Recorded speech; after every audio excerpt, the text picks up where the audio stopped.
got our head looking pretty good here. So got the eyes are done. Got it kind of sanded down some. We took the back and we took some out in here so our string won't catch in here when we attach our string. We got the eye holes are taken out. I put a hook in here for our spring before we do the bottom. It's easier to do it before you do that. So now we're going to work on this mouth. And I'm going to use my 1-inch belt sander, and we're going to just kind of sand it down to shape it down what we want. And then this part in here is going to get cut off.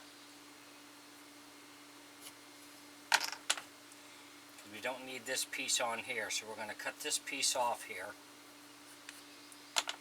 And then we're going to shape on the mouth and get the mouth shaped.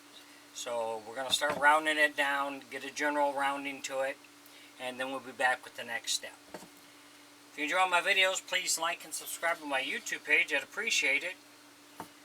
If you have any questions or comments, put it in my comments section. I'll get back with you. Thanks for watching.